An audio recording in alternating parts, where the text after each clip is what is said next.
It's my birthday. It's my birthday today. Yeah. And I felt compelled to want a podcast on my birthday. You did? I did. It's been a couple weeks. I mean, our goal was to kind of try and keep up with doing this every 2 weeks or so. I think it's been just over 3. Mm-hmm. But my birthday lines up nicely with today's topic, which is how to plan a 3-day birthday bender. Page 9. How to plan the party. Yeah, exactly. No, today lined up nicely because what I did this morning, this is my 2nd year in a row doing it, but I booked myself a birthday float for first thing in the morning on my birthday. So that was nice. I woke up today, I went at 10 a.m. and I started my day with a nice 1 hour session in the tank. And did the guy at the desk know it was your birthday? He did know it was my birthday when I came in. He wished me a happy birthday, and I said thank you. And he said, there's a little piece of cake emoji beside your name on the computer. And I said, that's neat.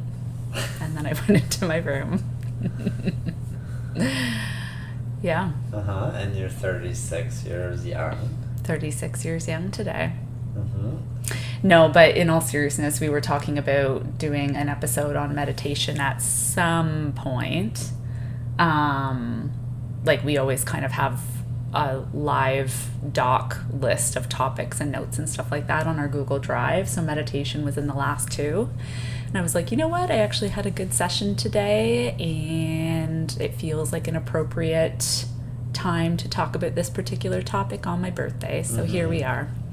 So why would this be in the manual? Why would meditation be in the manual? Yeah. Why would it be a page that we're sharing and talking about and bringing to people's attention and how to do it and what it's good for? Like, why is it important and what is it exactly? Well, I think that it's important. I certainly feel, and I think you feel as well, like it is an important page to have in the manual because it helps make everything better. Sometimes it temporarily makes things worse, but in the end, it helps make everything better.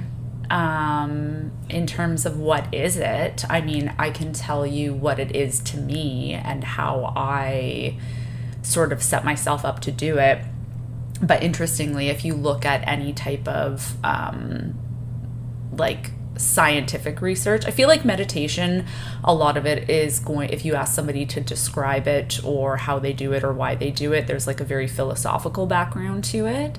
But of course, you know, I nerd out and also like to read the science on things. And if you actually read scientific literature, there's all different ways you can set up and they'll test for like the benefits of meditation, whether that be like, okay, it has to be eyes closed for 10 minutes versus, you know, moving meditation for 20 minutes. Like there's different protocols, but there actually is no agreed upon definition of meditation in scientific literature. Mm-hmm. Well, you're a scientist. What's your definition? I think there are a couple concepts that probably, or ways to do it, or ways to set yourself up that hold true across many different protocols. I think 2 of the non-negotiables for me, and probably hold true across the board, are limiting your vision when you do it.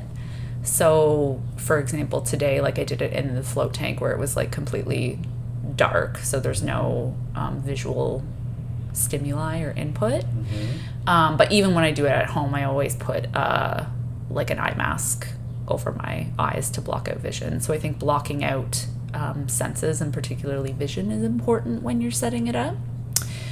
And I also think stillness is very important. Like, I think there is something to be said for quote unquote moving meditation. I sometimes even describe like my yoga practice as a moving meditation, or we talk about when we're rock climbing, like taking it out on the wall, like focusing on one movement pattern at a time while you're on the wall, and that's like a form of moving meditation. But I think true, like pure meditation should be done not moving and still in like a stationary position. And okay, great. That's that's the setup for it, and then what is it? Oh, that's a great question. I mean, I think it is really at its core being present, like being in the current moment. So like, I mean, I can take you through how I sort of like set myself up most of the time in meditations and like the float tank and what the goal for that is. So typically once I'm like, sorry to go interrupt. ahead. Yeah, Yep. Just to like preface this, again, like the reason I'm asking those questions of like, great, what is it? No, it's a great question because it's a title.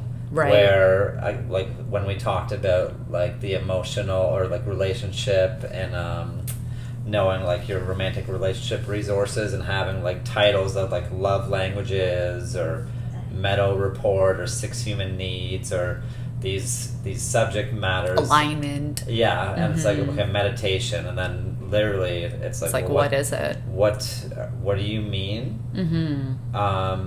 Can you define what it means to you, and why you're doing it and what you're hoping to achieve in well, it? let's break it down one question at a time, because that's way too many things but to open but again, at the same time. it's just like that. It's a phrase that can be easily like, no, I don't do that. Fuck off. Yeah.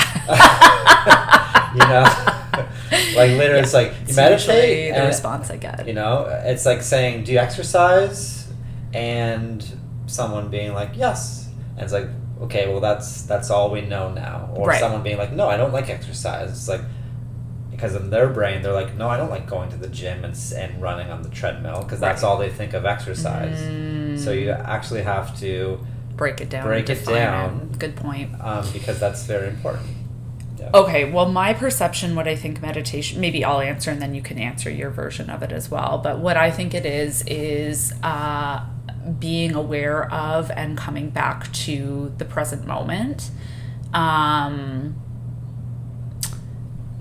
So by that, like, I'll go back to giving you an example of kind of what I did in the float tank today to like how I go about trying to achieve that. So usually when I set up in a position, like today was in the float tank, I give myself, and I'm not running a timer, but what I perceive is a few minutes to just like brain dump. So like all the chatter, all the thoughts I have going on in my head that other people have their own versions of chatter all the time, I sort of just like let those thoughts run wild in there and like all come out.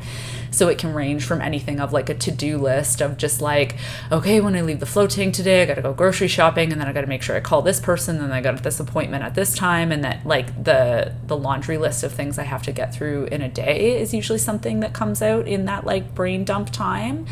Sometimes it's also things like interactions that have been overanalyzed or just like, yeah, whatever chatter is going on in there, I let it all come out. And is it like a forced brain dump? Or no, it's like I turn it on and open the floodgates of like, now's your time, thoughts. Like, get out there, just run wild. Mama's gonna reel it in soon. Mama's gonna reel it in. So soon. yeah. Because if you just had a jam-packed day, it's like, oh, I'm going to brain dump and I'll never get to the end of it. No, I put a sort of a governor of like what I perceive to be a few minutes on like, just let it happen right now. Yeah, gotcha. And then I come to a point after a couple minutes of, okay, well now I'm going to let the thoughts flow past me. So I'm constantly coming back to trying to have my mind like look at and take in darkness. Knowing, and sometimes, I mean, there's maybe like auditory or visual hallucinations or like things get brighter or darker or whatever, but I just sort of let those things happen organically as they come up. But I sort of try and watch thoughts as they come into one side of my vision as like separate from me, and then watch them flow past me as I focus on the current darkness in front of me. Focusing on the darkness. Basically. That's my best way to describe it. But the reason I do it is because, to answer one of your second follow-up questions, is because, yeah, I think it honestly really does make everything better in the sense that if there are, I mean, if on a deeper level, if it's not the laundry list of like tasks you have to get through in a day, if there's deeper stuff of like, I mean, I don't even have an example off the top of my head, but like okay. Why don't you tell us your inbox? A huge reason why we want to keep a huge laundry list of things to think about is so that we don't have nothing to do, so that we have to start thinking about the shit that has happened, or our life circumstances, financial troubles, health problems, you know, failed relationships or strained relationships, arguments at work, being unhappy with how you feel or how you look. You know, something that you don't want to open that closet to think about, so you just keep yourself busy. I forget how. Oh, right, you're asking what like it would do for you, and like how you would go about it, and just like how you set it up. Or like an example of why someone wouldn't want to do it, or why someone, those unopened emails in your account with all those hidden skeletons and stuff, right? Yeah. Well, you sort of gave me that analogy quite a while ago, but it is an analogy that holds like very true for me, and I do often think about it. Like if I'm trying to visualize and like compartmentalize these thoughts and let them go, I actually do very much sometimes envision it as an email, where it's just like, all right, logging into Hotmail because I got my email in fucking 1990s, and we're logging in and let's see what's in here. And then sometimes you see an email where it's like alert, like address immediately, and you're like, I think I'm gonna leave that one for now, but maybe there's some other ones I can tackle. But whether it is just to help like de-stress or like have your body be relaxed, which is something I'd like to talk about as well, because there is like physical like body benefits to meditating. But in terms of the mind, like once you sort of get through the laundry list of things you have to do, and you do start addressing those unopened emails, it makes everything better, because any of the unopened emails that you were failing to look at, it makes them less scary when you actually acknowledge them and open them. And so in preparation for this podcast, as always, I just like look up a couple things, or read some articles or listen to podcasts. And I was listening to one of Huberman's podcasts that he did with Sam Harris, who, anyone that doesn't know Sam Harris, he's like a philosopher, but also has like a big background in neuroscience. So he's sort of this like guru when it comes to mindfulness and meditation, that talks about both those things together, I guess. But in the podcast, he quoted this one Tibetan Buddhism proverb, I guess it is, that goes, thoughts are like thieves entering an empty house. There's nothing left to steal, which I really liked and resonated with me with respect to the email analogy, because it's kind of like once you go in and you clear out the inbox, if there's nothing in there that you haven't already looked at, then there's no like danger, there's no discomfort, there's nothing. So that's what you're trying to get to. That's what you're trying to get to. Right. Yeah. That's what you're trying to get to, but instead most people will kind of spend their life leaving their house to go look for burglars. So they're gonna be like, I'm gonna keep my house safe and do that.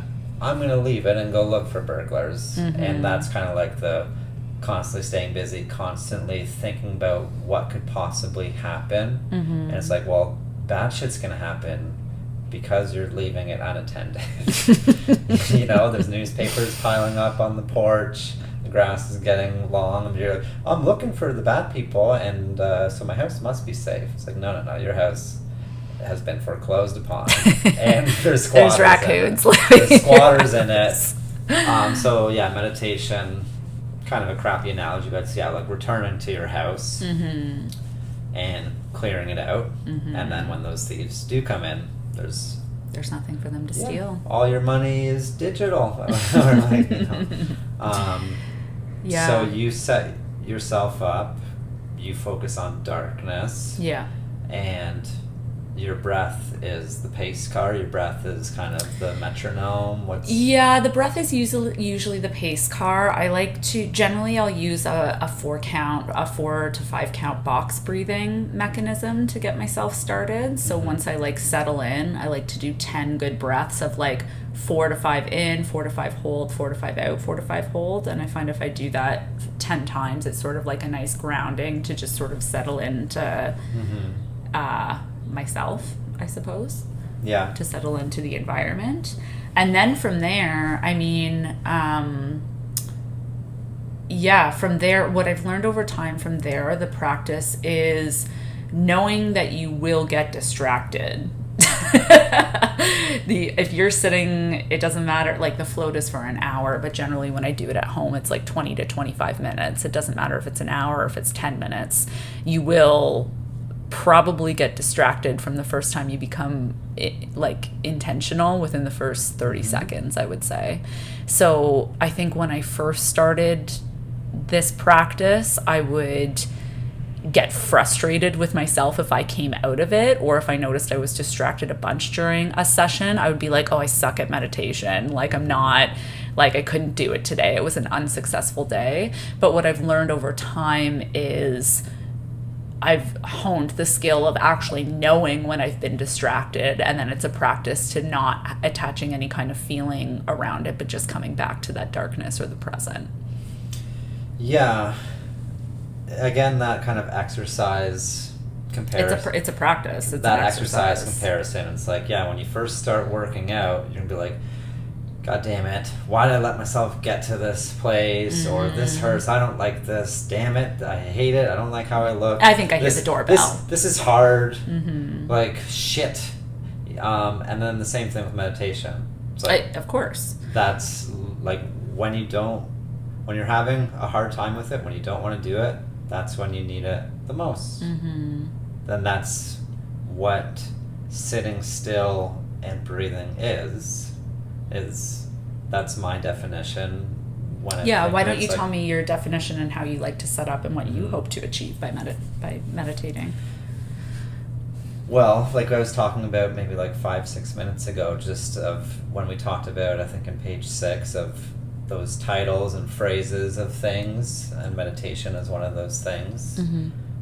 Instead of asking, what about meditation? Have you tried meditating? Are you good at it? Do you like it? Are you good at it? Right. Well, that's even that question is a bad question. Right. But it's, instead of meditation, what about sitting still and breathing? Can we word it or label it something different, and does that then have a different connotation? Yes, because that's what I think. That's what I do it for. That's my goal in that, and that's what I think of when I think of it. Is to be still and breathe. It's like, when's the last time you were still in your body and you focused on your breath for 5 minutes, 10 minutes, 15 minutes? And if someone's like, because people can say, oh, I'm not a good meditator, I can't do it, I'm not good at it. So then that's where it's like, okay, so you can't sit still and breathe. And then now that question, and you have to think a little bit deeper about your answer. Well, then the next question is why? What makes you think you can't, and why don't you want to? The why don't you want to, I think, is the biggest thing. Right. 100%. And the why don't you want to, like we mentioned a little bit ago, just I'd rather constantly keep my body busy, so I keep my mind busy, so I don't think about the shit I don't want to think about. Right. And a lot of times this is true in exercise too, or I don't want to do it because I don't want to be my best version of myself, or I'm scared of being my best. Right. Because a lot of people will know the benefits of exercise and how to do it, but they won't do it even if they have the time. And deep down it might be because I don't want to be my best. I'm scared of doing my best and going for it. And why would somebody be scared of that? Because what if it's not good enough? Right. What if I think I've done my best and been open? What if I reach that goal weight, or what if I get that promotion, or what if I buy that house, or what if I open up? What if I love fully? All those things. It's like, well, what if I do that and I'm not enough and I get hurt? Right. That thought attributes to so many things in life, and meditation, for me, that's a part of it. Of like the things I don't do. Oh, we saw a commercial. I know this girl in the commercial. It's Jillian again. Oh, really? Yeah. Shout out to Jillian. Yeah. For Panago? Panago. Oh, all right. She was nice. doing Swiffer. Now she's got Panago. She used to be a dusty bitch. Doing the Swiffer commercials. I'll tag her. That's hilarious. Good job, Jillian. Anyways, this is why we can't have TV on in the background. Squirrel. Back to meditation.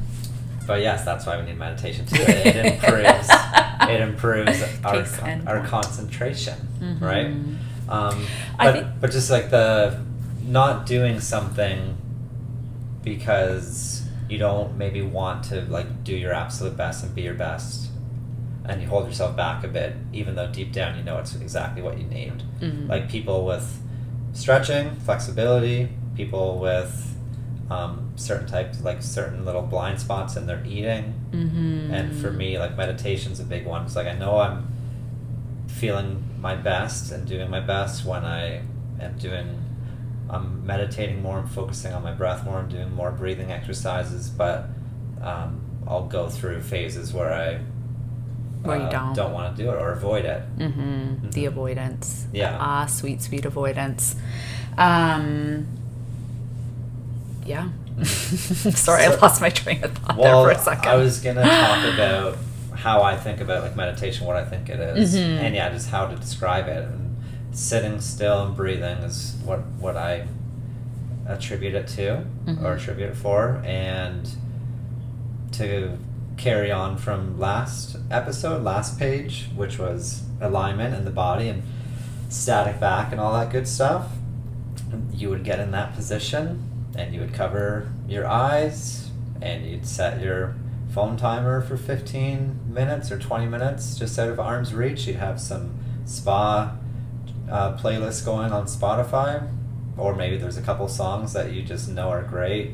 Or like binaural sounds, or binaural nature beats, sounds. Or like yoga music, and you start focusing on your breath over and over and over. And when you get distracted and when your brain goes somewhere, you try to wrangle it in as quickly as possible, mm-hmm. and you just keep doing that over and over and over and over. And I like the analogy of you're on the side of a busy highway, Like this is something you might think of when you're setting yourself up? No, this is kind of how I would describe what meditation is and what the practice is. So you yourself are standing off to the side of a pretty busy highway, and the cars are going by, and your thoughts are those cars. And the goal is just to continuously watch as your thoughts come, you watch them go by. Then they come, you watch them go by. You don't like see a car and see a thought and like, oh, I'm gonna run after this one. You start running alongside of that car, and then you stop running the front for a bit, and then another car comes by and you start running after him. It's like, no, I need to stay here and just, I can watch my thoughts, and then I just keep coming back to myself and myself and myself and my breath. Or it's the mountain with the clouds going over top of the mountain. Same kind of thing. You're the mountain, thoughts are clouds.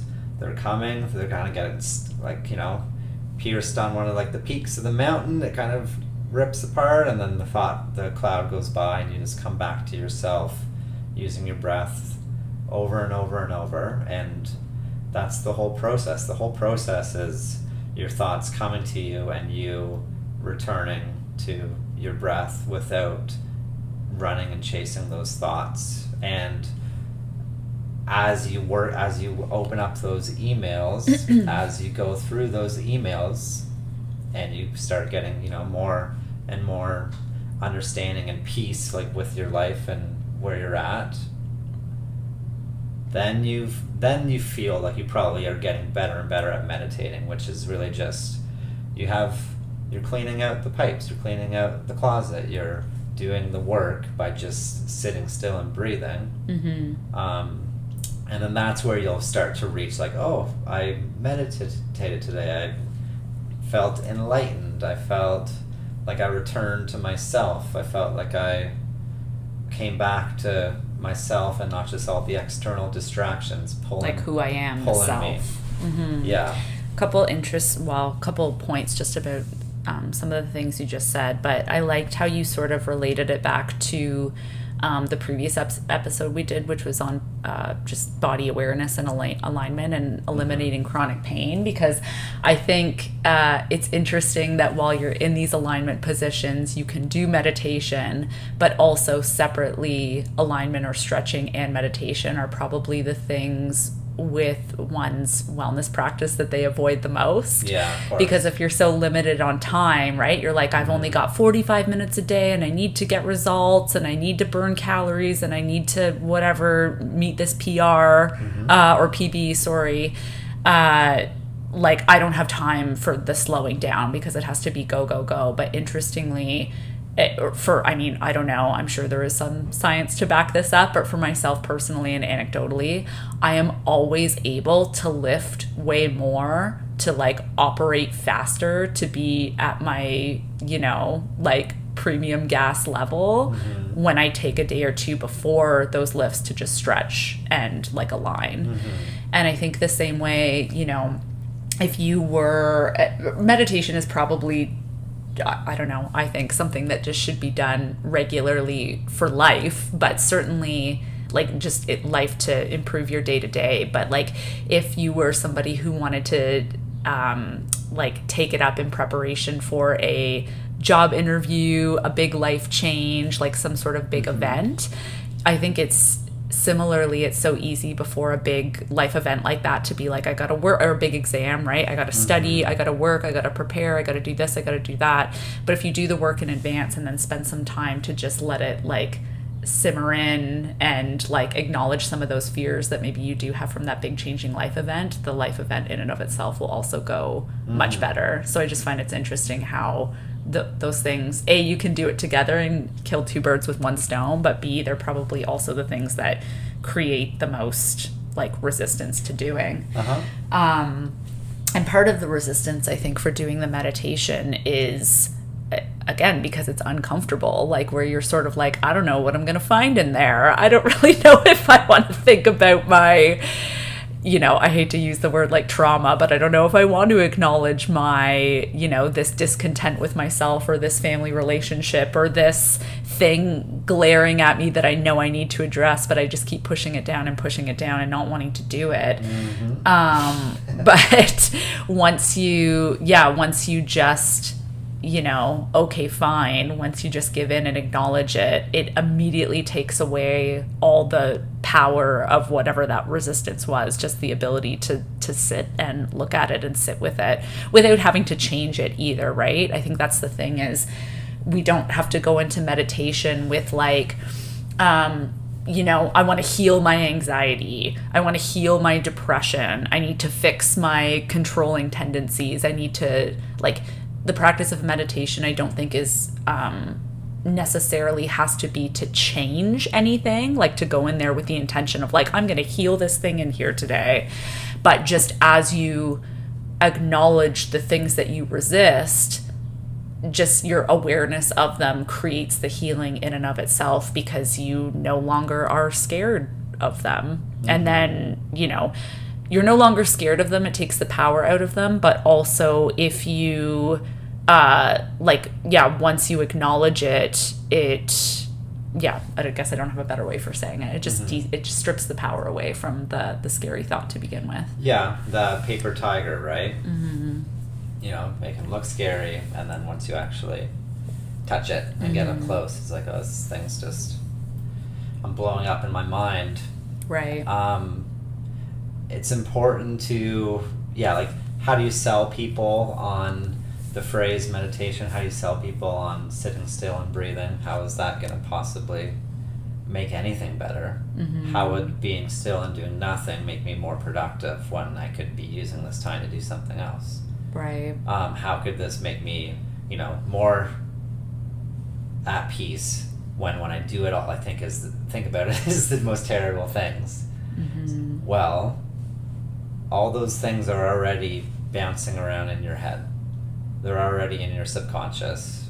You thinking that you're fooling yourself or anybody, where like, I'll just bury it down deep and I'll keep myself distracted. I won't think about it and it's not going to have any effect on me. It's like, no, it's having a huge behind the scenes. The computer's always underneath running. underneath the water effect on you. So bringing them to the surface, it's like a little bubble. It's like once you get that bubble and it comes to the surface of like the water, it's like boop, and then that's a huge part of it. It's done. But it does improve your concentration, right? Because what is concentration? It's the ability to focus to direct your attention and focus to what you want and be able to hold it when there's distractions and stuff happening around you. Right. And which, if you're a busy business person and you think you don't have the time to do it, how valuable would it be to be able to improve focus your focus and longer. your concentration? Because it's literally just a focus exercise. Like you're doing reps of a focus bench press. Okay, you're running after the car. No, I'm going to improve it by coming back to my breath, and this is what I want to focus on: my breath and my counting. And all right, I made it 15 seconds without being distracted today. Another thing, another interesting point that came up in the podcast I was referencing earlier with Sam Harris is he was talking about how if you do these sort of like Vipassana style retreat. So for anybody that doesn't know what it does, essentially Vipassana is like a multi-day silent retreat. It can be anything from, a weekend to like 2 weeks, a month, right?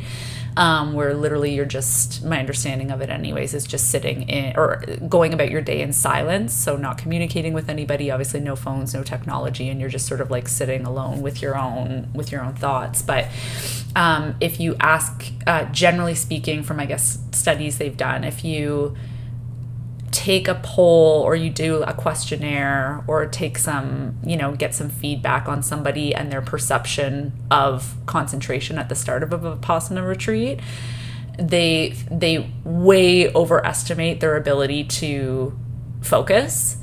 And then midway through the retreat, they actually think that they're doing worse. Like they think their concentration has waned over the course of the Vipassana retreat. Right. But in actuality, it's just they've become more aware of how overinflated they thought their concentration was to begin with. So they're so distracted that you're so distracted that you don't even notice when you're not focusing to begin with. And then as the days go on, you sit in silence, you continue to become more aware of your own concentration. You're like, shit, I can't even focus for more than like 25 seconds before I get pulled away. But it's just like, no, before you actually weren't focusing for like 8 minutes at a time. It's just you were so distracted in your own thought, you weren't even aware of the fact you were distracted until 8 minutes in. So in that way, it's just it's an exercise, it's a practice, right? Yeah, so like it improves your clarity of what's actually going on and your focus, just being clear on what kind of job you're actually doing and how you're being seen in the world and how the world sees you. Right. Because just like you were talking about people's perceptions of how good they are at meditating and being still and breathing, they think they're doing a good job until they actually kind of disconnect and return to themselves and get rid of distractions, and then they realize like, oh no, I was not doing a good job. So that's important to know in everything in life, how you are in a relationship, your work, how your colleagues see you, how you're doing with your friends, your family, and not just being in your own head and thinking that you're doing something when really in actuality you're nowhere close. Right. And we kind of brought this up earlier as well, but I think most people with any new venture they take on, there's sort of this idea of like, oh, to start I'm bad at it, like same as with any kind of physical activity or exercise, right? Like, oh, I don't know what I'm doing, I'm not good at it. But there is no good. Just starting is great, right?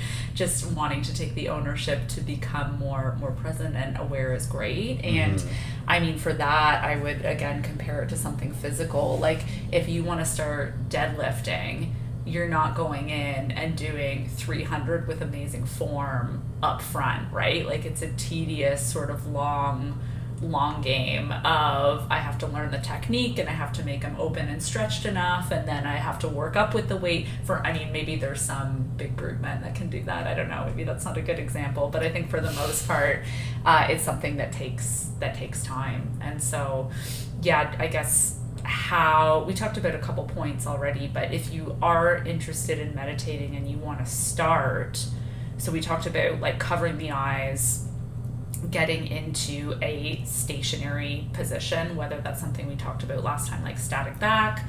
I would recommend static back. I mean, that's my preferred way to do it as well. I mean, you could do a sitting meditation. Obviously, that's pretty common for a lot of people as well. But some sort of stationary position with your eyes closed. You mentioned focusing on your breath as well as sort of like an anchor. I think that's a good piece of advice. And then, yeah, setting a timer is maybe another good prompt of how you can help set yourself up. Just honestly start with 5 minutes, right? And when you have a timer like that too, you know, if your mind is running wild with the laundry list of things that you have to do, if you put a timer on it, it's just like, well, this is literally over in 5 minutes. Like I can carve out 5 minutes of my day to do this. And if you don't think you can carve out 5 minutes, you're probably resisting the process. Everybody can cut out 5 minutes. Yeah. You're either like actively resisting it, or you're kind of like passively resisting it by making yourself so busy so that you can legitimately say, I don't have the time. Any other tips or tricks you can think about how to start yourself setting up? Of course. Absolutely. And my website. No, I have a blog about meditation. It's many years old, and I think it still applies and might be even more true now. I'll read just a little bit about of what I wrote, but it's TorontoPerformanceCoaching.com, just under my blog section. But it's meditation, a how-to guide for beginners. And if you are a type A personality and meditation is a hard sell, it wouldn't be the wisest for me to immediately talk about getting out of your own head or shutting down for a while, or simply even just focusing on your breath and not letting the mind wander. It would be a easier sell if I described in detail the actual skills that you would be improving and how those skills can improve your life. So if you truly believe that there's legit and actual mind-body skills that meditation trains, if you're somebody who is a go-getter and a self-described type A person, then it'll be easier for you to get on board knowing that it's doing something positive for you. I'm gonna get for your mind and your body. Same thing that like cold plunges have been, right? The big reason why people are really doing it is because it's actually scientifically proven to help them. I mean, there's some people who just want to be keeping up with the fads and who want to feel pain or all that stuff, or doing something that they think other people won't. But the truth is, why it's exploded so much is the scientific proof behind it and how much it helps inflammation and just your ability to deal with uncomfortable situations and get through it and focus on your breath. So the same thing with meditation. So you're improving your concentration, your capacity to pay attention to what you want to pay attention to. That's pretty important. If you're a type A person, you're a go-getter, but you have zero concentration and you can't hold a tune and you can't hold like a thought process and stay focused on a task, then you're probably not a type A person. Your performance is going to be a lot more difficult. You know, so that's probably a huge skill to improve. And how do you improve that? How do you improve your concentration, right? Well, meditation is a huge way. Mm-hmm. It's not the only way, but it's a huge way. You improve your clarity, which I already mentioned. That's your ability to be clear and make discernments in what's happening in your experience, what you're doing and what is happening around you and how you're impacting what's around you. You get a lot more clear on that. So that's where you kind of return to yourself and the answers kind of come to you. And then lastly, you're training equanimity, which is the ability to not fight with your experience as it's unfolding. That's interesting. So you improve your ability to not fight with what's happening around you. Instead, you're able to take it on and like accept and take the appropriate and immediate action that's needed. So just so I understand with an example, and maybe other people just to ensure everybody else understands as well, could an example of that be, say you have something unfavorable pop up in your life, like, I don't know, say your flight gets canceled. Your flight gets canceled. And you're at the airport in line. You're gonna be able to see pretty quickly who has good equanimity. Practices equanimity. You know, so like you're faced with uncertainty, with something out of your control. Can you not Can you go to a helpful and productive space and mindset as opposed to returning to like a 5-year-old you? And but I want to get on the flight. This is unacceptable. I want to talk to the manager. But that's equanimity, your ability to be okay with what's happening. Wow. I feel like that is something that just hit home for me. I didn't really know. I'm sure I've read this blog in the past of years, but clearly not recently. And that was just like, that's what a great skill. So just to think like, okay, those are 3 real skills that I will improve. And it's not just about putting on some Peruvian flute band and becoming enlightened, you know, and all that stuff. It's if that can happen too. Yeah, but you're talking about for the practical, like whatever draws you in. This is for the person who says like they aren't good at it, they don't want to do it, they don't have time for it. I'm a type A, I'm no good at it, I'm not one of those people. It's like, well, you're losing out on those skills that will improve everything in your life. Because I know when I take a long break from meditating, like, yeah, my equanimity is dog shit. Right. I am more impatient, whether that's in the car, waiting in line, or anything. Like with others. Yeah, you know. So that's what I notice the most. Like my equanimity is a lot more improved when I am taking the time to do my sitting still and breathing and 10, 15, 20 minutes, whatever. But yeah, that helps a lot. So those 3 skills, that's an easier sell. And then there's a couple other things, but I won't mention them now. We'll do it more towards the end. Okay. A couple little helpful tips that can maybe take a little bit of the fear or the unknown out of meditation and what you do with it. And if you are somebody that doesn't resonate with the more woo-woo piece, like I don't want to call it woo-woo because I 100% believe in it. I don't think it's woo-woo at all. But for anybody that needs like more concrete, hard facts about like what it will do for you, I also looked up a large meta-analysis. I think it had like 72 studies or something like that before we sat down to do this. And meditation can also have benefit and does have proven scientific benefit for the wellness of your body. So this, I wonder if there's a way, I don't really know how on this platform, but if we can like link links and stuff like that, maybe we'll have to look at that. But anyways, from this meta-analysis, it's talking about how meditation has strong effects on blood pressure. So on average, across many studies, they found that blood pressure will drop an average of 5.55 millimeters of mercury, which isn't nothing, you know, like if you're on the borderline of having to go on hypertensive medications, for example, like usually it'll be prolonged, you know, if you're sitting in the 140 to 150 range at rest. So if you're sitting at like 144 and you can drop it below that to 139, 138, I mean, that could potentially be the difference between being on antihypertensives and not, right?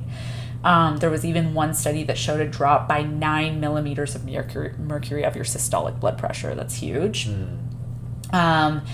Lots of studies also showed resting heart rate decreases on average by 3.1 beats per minute. I mean, that's also not nothing, right? That's not to say that every metric, every body metric has positive effects. Like, for example, they also said that heart rate variability, which is, I know, something that you care a lot about on your Apple Watch and like when we're sort of tracking fitness things, meditation doesn't seem to have an effect on that, on heart rate variability.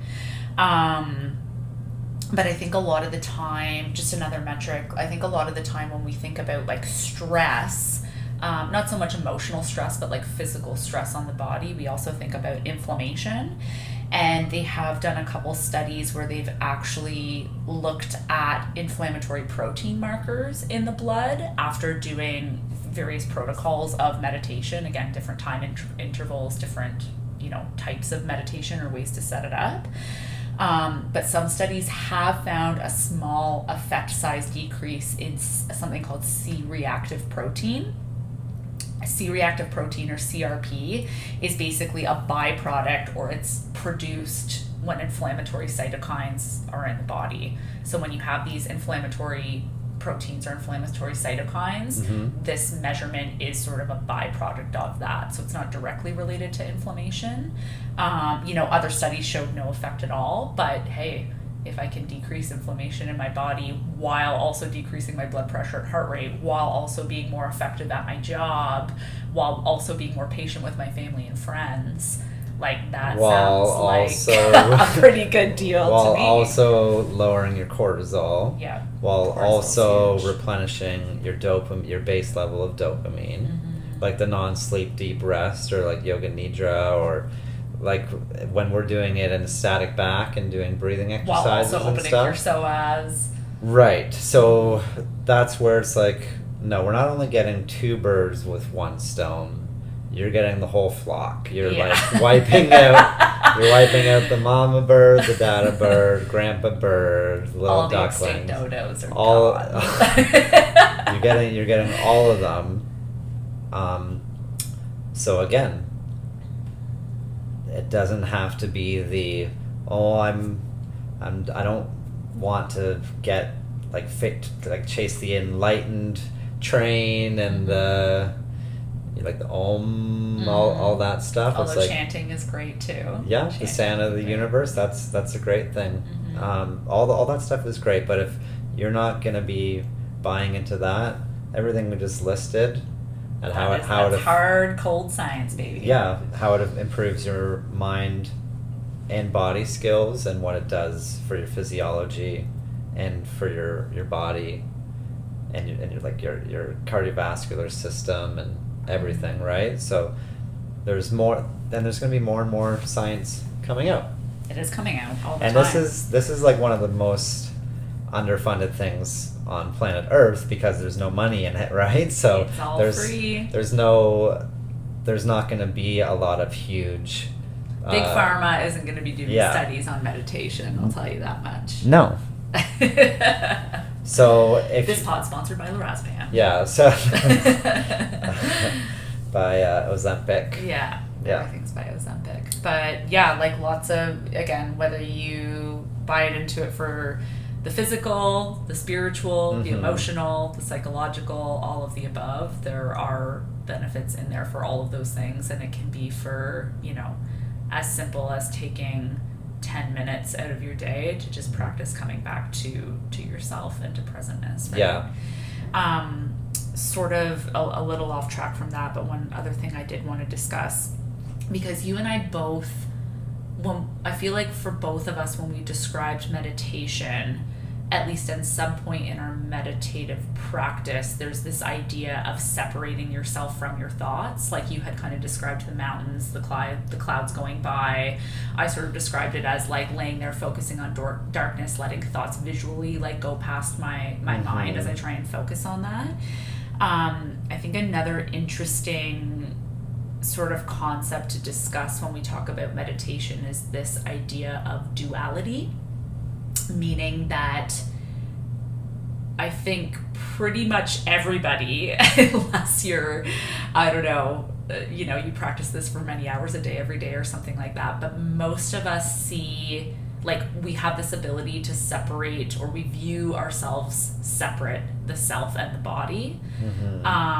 So, like, for example, there's lots of people that think, like, in death, those things can be separated, right? Like, your body goes in the ground, but your spirit goes on elsewhere. So we grow up from, and this actually comes, again, another thing they discussed on this podcast, but this is another thing that they discussed is just ingrained to us from very, very early in life. Like, you come out, you're a baby, you don't know what the hell's going on. You basically rely on external people to come and care for you for the first 8 to 10 years of your life, because you can't do anything on your own because you're a helpless little monkey. So very early on, before we even have the ability to develop this sense of self, know where we are in the environment, in the universe, the role we play in family dynamics, and just who we are at our core, you're basically trained very early to be well, if I cry, someone comes and relieves my suffering, right? If I cry, somebody feeds me when I'm hungry. If I cry, somebody changes my diaper when it's dirty. If I cry, somebody hugs me when I'm feeling lonely. So we learn very early on to actually not know the self, your true self, but to know who you are in a greater environment and a complex of other people. So perhaps some people argue, or certainly that was an argument in this podcast, of the part of meditation and part of the practice is coming back to knowing yourself, but not separating the quote-unquote self from the external environment. So I only bring this up because we had both discussed the thought sort of passing by us, but there is this argument of well, what if you just are the thought? Instead of sitting far back, having this third point of view of the mountain and the clouds going by, what if you just are the clouds? What if you have a first player point of view on life as opposed to a third player watching it from a distance? Is that perhaps part of meditation as well? Changing the perspective. And I know for you kind of do a little off topic from meditation, but you have some exercises that you have learned about and practice these types of different point of view exercises, I guess, in NLP. Yeah, that's a very easy one, of just creating some distance between a problem, seeing it through somebody else's eyes, seeing it through a bird's eye view, watching yourself experience a problem. That's all. You learn a lot when you're giving a speech and it's on camera and you have to watch yourself do it. Oh, there's nothing worse. So, I hate doing presentations and listening to the voice recording of myself after. It's so uncomfortable. And that's just the voice recording. So think about if you're actually watching yourself, how much you can learn about that. You get pretty clear of what people are seeing when they're looking at you, and how you're acting, what you're saying it, and how it's coming across. So just those perspective shifts, and those can come to you when you're sitting still and breathing. A lot of great shit can happen. Absolutely. It's kind of that you're still chained up in the yard, but your chain just gets so much longer, and you can kind of return to the mothership. You can return to who you are in the universe. Yeah, You well, get like a who little you bit. genuinely are instead Uh-huh. of who you are in the view Who you're of chained other up to. people or Uh-huh. your identity, because you're like, I am this for work, I am this in my Uh-huh. family, I am, insert any other life circumstance, but just like, yeah, who are you at your core? Uh-huh. And do you like who you are? And if not, then that's a whole other Well, that's a reason. doing of emails. That's a reason not to do it, right? It's like, oh, what? You just get to be returned to who you are. It's like, but I've lived 50 years being, Not someone I like. yeah, not somebody I am appreciative of, or I'm not kind to myself, or I don't like what I've done. I don't like where I'm at. I don't like, my job and all those things. So it's like, of course, there's going to be fighting back of wanting to go internal and introspective and have a look at that. The beauty of that is once you get over the resistance of not wanting to look at it, like when everything is in plain view, like you have so much power to change it. You're never stagnant. You can always change what you don't like. And I think that's one of the only ways. There's more ways coming with a lot of different amazing like treatments and psilocybin and ketamine and MDMA treatments and all that stuff. That's happening. That's huge happening. Bit of research right now. As far as actually helping people change, and like if they're in a bad place in their life, and how amazing and quick of a change it can do. But if you do have work to do, and there's this mountain of work that you don't even want to look at, you don't even want to acknowledge, you're only going to be able to achieve it, you're only going to be able to fix anything by going through the mountain. You got to go through it. You're not going around it, you're not going above it. Coming round the like mountain. It'll take your whole life to go around it. You'll freeze to death if you try to go above it. You have to go through it. And that's where the work is in meditation. And like, okay, I'm gonna sit still and breathe, and I'm gonna dedicate 15 to 20 minutes of this every other day, every day, for a few weeks, for a week, for a couple weeks, whatever. For years. Yeah, but just like to really give it the college try, and to realize that when you don't want to do it the most is when you need it the most. Absolutely. If there is resistance, it's like, well, what's the resistance to sitting here and breathing? Why so much resistance?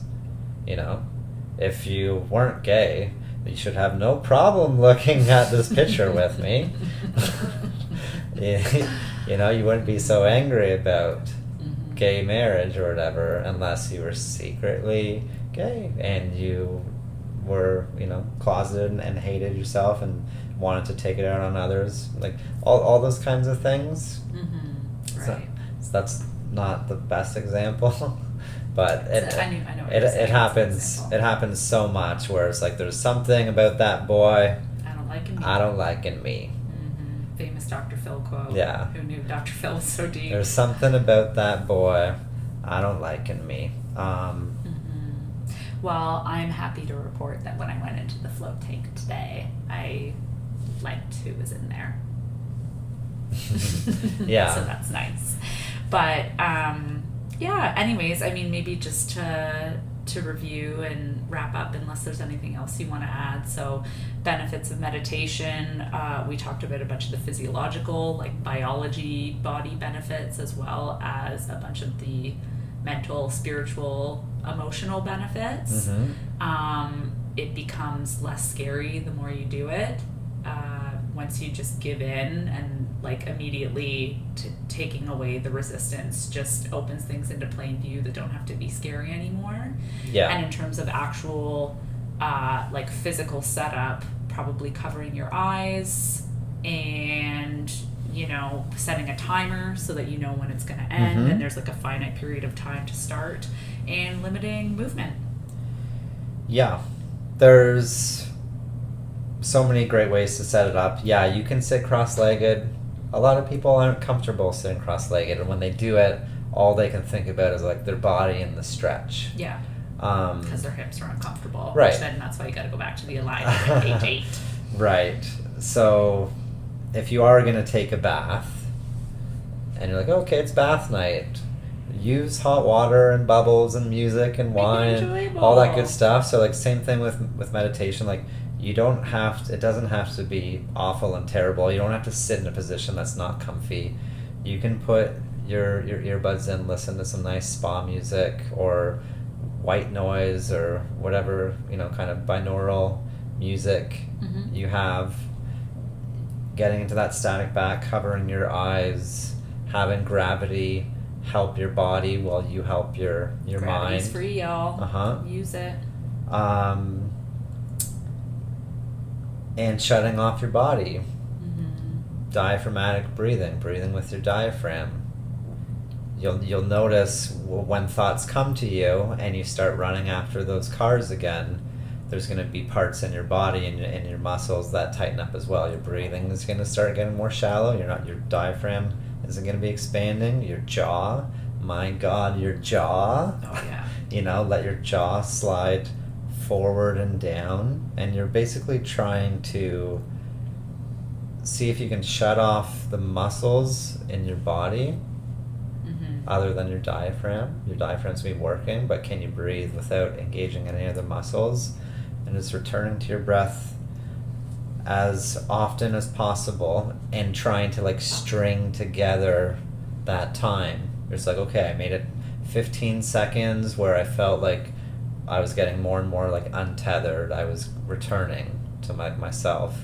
And then you started chasing some thoughts, and then it's okay, get back to it, and then maybe you get 45 seconds. You just like piece them together like little sprints. And if that is still, if your brain still wants something to do, and you're like, I can't stop running after these cars, then let's give it something to do. Mm-hmm. Okay?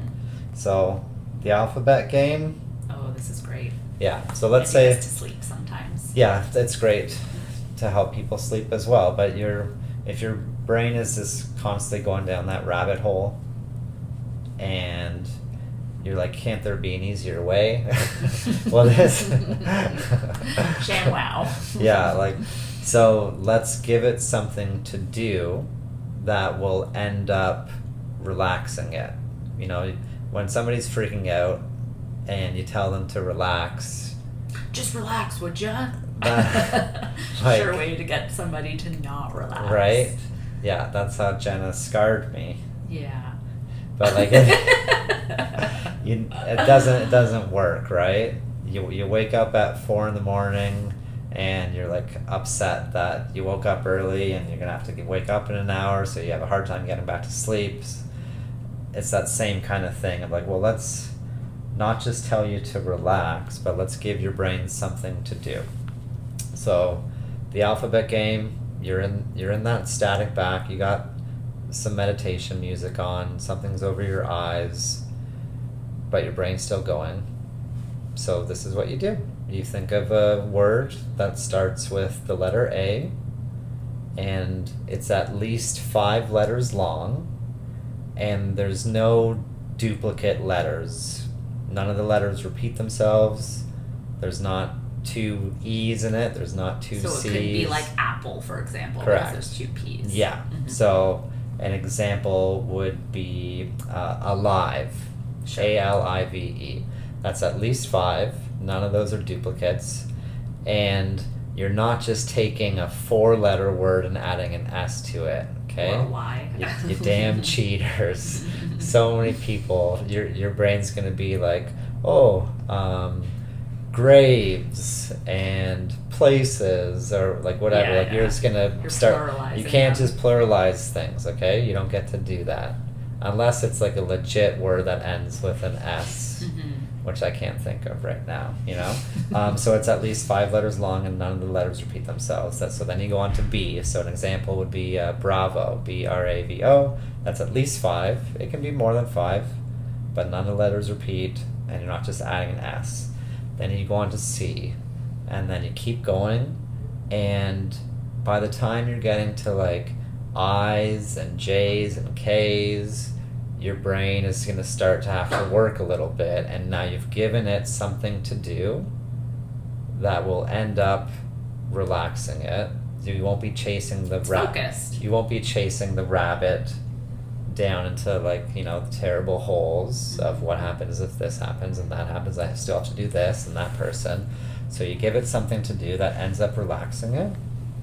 And the goal is obviously to get all the way to Z, but the real goal is it gives your mind something to do that ends up relaxing it. And then you start to make a focus on your breath once you're done that alphabet game. Or maybe you want to go to 6 letters, and good luck with that. Like, yeah. So the same thing can be done when you're trying to go to sleep at night, where you're like, come on, go to sleep, go to sleep, go to sleep. But my brain's still racing. Instead of saying, don't think, let's give your brain... Or scrolling Instagram. Let's give your brain something to do, and then it will end up relaxing it. Yeah, I love that. Very effective. You've taught me that, and I've done it for myself for sleep in particular. Yeah, and that's a great kind of first intro to meditation. Yeah. Because you can have fun. You can do that with kids. Sure. And you're like, see, you're just being still, and then like once you get past those first few minutes where you've given their brain something to do, then maybe you take it into some breathing exercises. The box breathing. If you picture a square or a box, 4 seconds on each side, maybe 5 seconds on each side. You inhale for 4, you hold for 4, you exhale for 4, and then you hold again for 4. And then again, that gives your brain something to do while you help regulate your blood chemistry, your carbon dioxide and your oxygen. You can do Wim Hof, which we're going to do a whole page about Wim Hof, but there's so many great breathing exercises that you can do. But yeah, hopefully this episode, this page, can just share some of those mind-body skills that you're going to be actually improving, along with some of the woo-woo. And encouraging you to start, because it's funny that we had always kind of planned on doing a page on meditation at some point, but recently, like within the last month, I had a coworker of mine, just through having a different conversation, ask me if I meditated and like what that looked like, because he's also a science kind of guy and had been listening to some podcasts or reading some research on the benefits but didn't know how to start. And so I would say, if you take nothing away from this episode other than this, it's you have permission to start, and I guarantee you won't be doing it wrong, and just starting like is the practice. So just start. Sitting still and breathing, and setting a little timer on your phone for 5 minutes and being like, okay, I know it's going to go off, and I know I can return to what I have going on. And I'll be better for it, returning in this new state. Yeah, it's not like you're that circus performer, you know, spinning all the plates on all the poles. You got like 14 plates. You're like, if I put this down, I'm screwed. I'm never going to be able to pick back up. And a lot of people, I think that's a thought process where it's like, if I stop, if I relinquish control, if I don't constantly think about what to do, then I'm going to lose control forever. It's like, let me be the first to tell you that you don't have control to begin with. Yeah. So that's a good thing. You're not actually tied to the dock. The rope is just sitting there, and you're not tied to the dock. So good, we got that out of the way. So now you can start building some internal certainty, some internal concentration and equanimity and clarity. Yeah. Great. All right. Well, get to meditate. I challenge you. We challenge you. Bye, y'all.